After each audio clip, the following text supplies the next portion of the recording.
This channel is being excessively censored by YouTube and SPLC's pure liberal bias.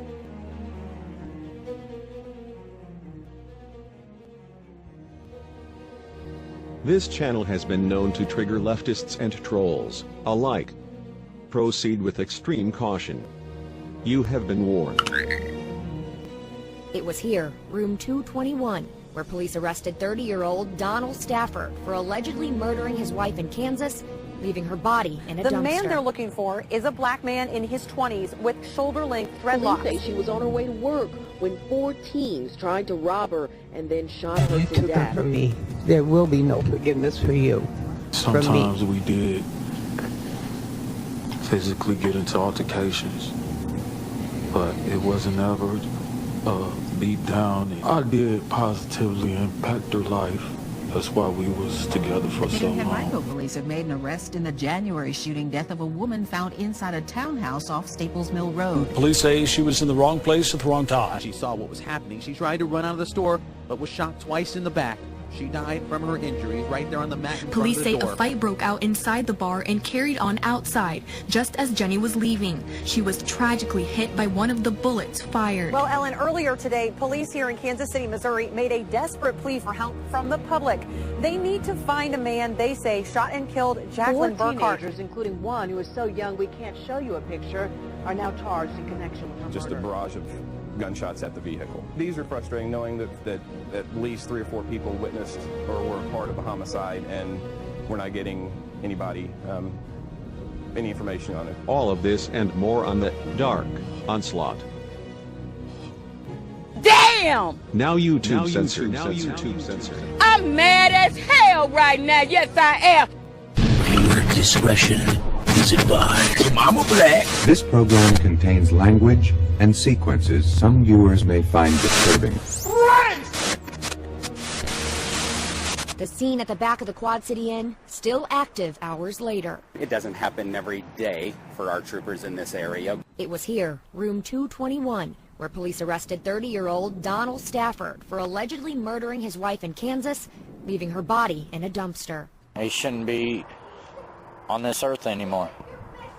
He's caused too much havoc, not only for this family, but for other families. Family of 37-year-old Leah Moore say that green Jeep Cherokee belonged to her. Police say they believe after Stafford killed her, he stole her car and got out of town. Iowa State Patrol got involved in the Kansas case while out doing routine car checks early Tuesday morning in Davenport. Our vehicle theft officer spotted a vehicle and was running some checks, and it came back stolen. Police then went in, found the suspect, and made the arrest. This happened just like the police wanted to happen. It was resolved very quickly and without any incident, and nobody was hurt. And you took her from me. There will be no forgiveness for you. From me. An emotional day in court as the family of a murdered woman confronts her killer. An Oconomowoc man was sentenced to life in prison today for killing his girlfriend in the apartment they shared. The crime happened in 2016. 2 years later, the victim's family says they're finally getting justice. Katie Crowther joins us with the latest on this story. So sad, Katie. It really is, Carol and Charles. It's the end of a painful journey for one family, but it should also serve as a warning of the tragic end abusive relationships can have.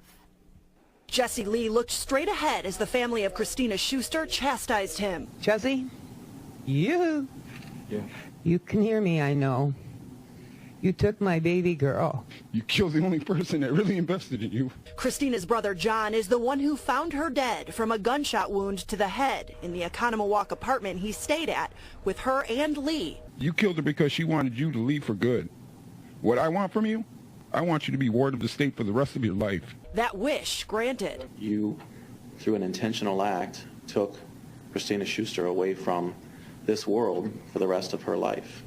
And I think that the only appropriate punishment for me to provide for you is to take you out of the community for the rest of yours. Prosecutors referred to Lee's criminal history of domestic abuse. She had reported to her supervisor. She was afraid to go home. When offered the chance to speak, Lee did so quietly, apologizing, but still not acknowledging abuse. Sometimes we did physically get into altercations, but it wasn't ever beat down. I did positively impact her life. I did positively impact her life. I did positively impact her life. That's why we was together for so long. And Lee will serve a life sentence with no chance for parole. Family and friends are remembering a mother of two who died over the weekend. Police say she was in the wrong place at the wrong time. 26-year-old Jenny Magruder was shot outside a Galesburg bar and died at the scene. KWQC's Mariana Dominguez spoke with her husband and close friends. They say Jenny always saw the good in everyone and will be deeply missed. She was truly, truly the light in everybody's lives. The flowers that now lay on the ground are a reminder of Jenny Magruder's story. She was the greatest.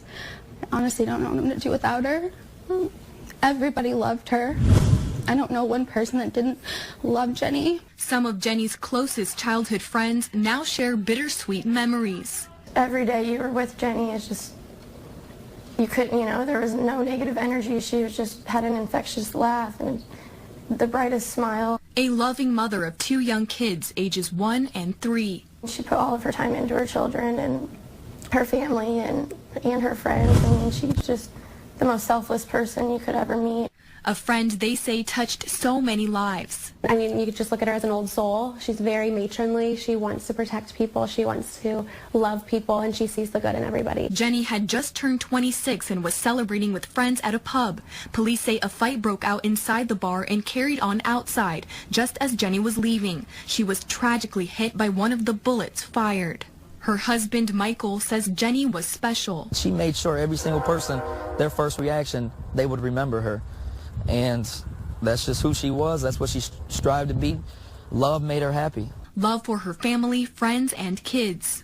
It's hard for me to think about. It brings tears to my eyes. I'm trying to stay strong, and I'm going to be strong because I have 2 kids. Jenny's friends say she would want them to remember all the positive she left behind. And focus on that. Yes, get closure to what happened, but move on from that and find out what happened, but be able to find the good out of everything because that's what Jenny would do.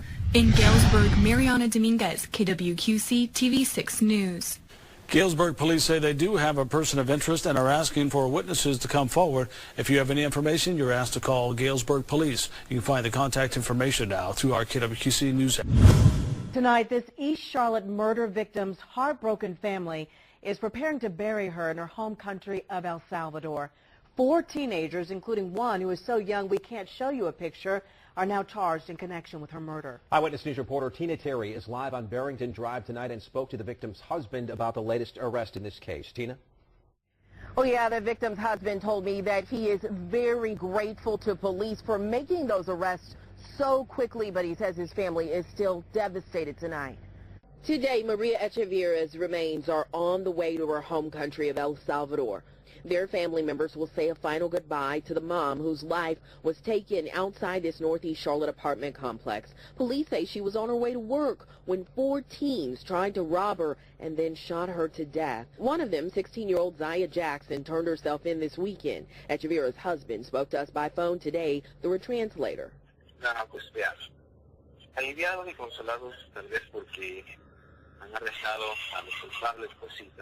Tonight, many are disturbed by the suspects' ages, 15, 16, 17, and 19 years old. It's tragic, and it's something that I think as a community we need to continue to bring ourselves together to say, all right, what's it going to take to really get these kids the services they need. Glenn Smith operates a program called DASH that helps troubled young people turn their lives around. It's all about intervention. It's all about really getting a community committing themselves to getting the services that these kids need. He says things like community difference between success and destruction. That they know someone that cares. I mean, that's foremost. Hey, here's someone that really cares about who I am. Yeah, and the victim's husband is thanking this community tonight. He says they pitched in to help pay for her funeral arrangements. Her body is expected to arrive in El Salvador tomorrow morning. Reporting live in Northeast Charlotte, Tina Terry, Channel 9 Eyewitness News. We asked police who pulled the trigger in this case and if they're looking for other suspects, and they would not answer those questions. New Henrico police have made an arrest in the January shooting death of a woman found inside a townhouse off Staples Mill Road. This man, 22-year-old David Dykes, is now charged with involuntary manslaughter in the case. Officers found 21-year-old Jessica Rogers wounded inside this complex in Townhouse Road on January 13th. She later died at the hospital. A neighbor we spoke with heard gunshots and says they called 911. Police have not released information about a possible motive in this fatal shooting. New here at 5, police are hoping to close a homicide case that's frankly gone cold. 32-year-old Jacqueline Burkhart died in a drive-by shooting near 39th and Jackson. That happened back in January, and still no one has been caught. Caroline Sweeney is live with what authorities hope will change that. Caroline. Well, Ellen, earlier today, police here in Kansas City, Missouri, made a desperate plea for help from the public. They need to find a man they say shot and killed Jacqueline Burkhart. And right now, all police have is this sketch, and they are still looking for leads. The man they're looking for is a black man in his 20s with shoulder-length dreadlocks. This is what a witness says that man looks like, but police do not have a name. Around 7 p.m. on January 22nd, Jacqueline was in a car that stopped at the intersection of 39th and Jackson when a silver sedan pulled up and shots were fired. Just a barrage of gunshots at the vehicle. These are frustrating, knowing that at least 3 or 4 people witnessed or were a part of a homicide, and we're not getting anybody any information on it.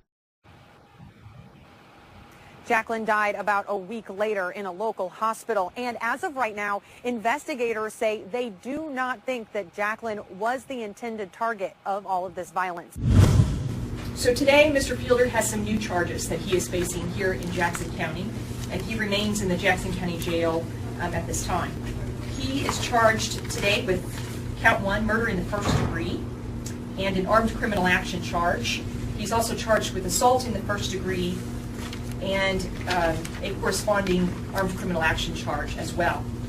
He's being held on a $500,000 cash-only bond. Make sure that District Attorney Mark Dupree could come here as well, and also tell you about some of the charges that he has in Wyandotte County against Mr. Fielder. Mr. Dupree? Thank you. I want to appreciate our partner here in Jackson County and all of the law enforcement and to welcoming us into your wonderful home here.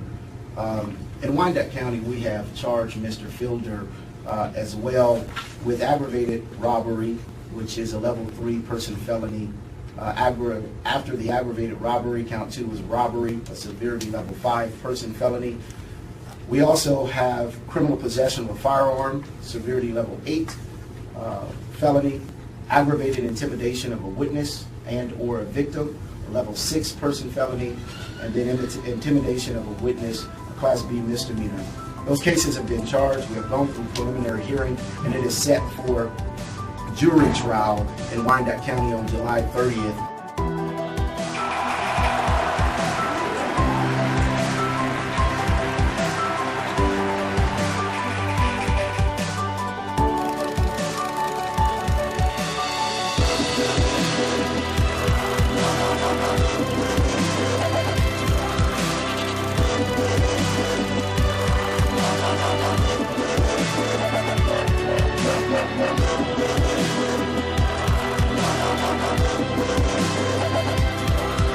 Special thanks to RG Channel's contributor T. Martin.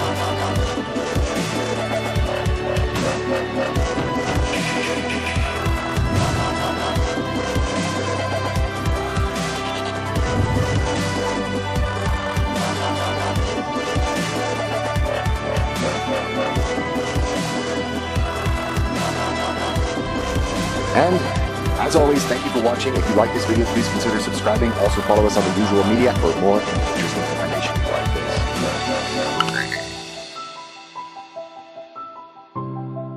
this. Channel moderators are Jer Shax and Michael Thomas. Thanks for your diligence and dedication.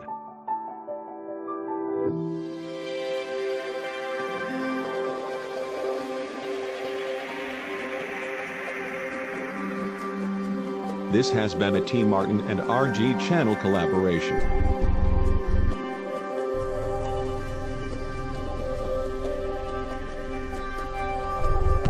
Fight their asses!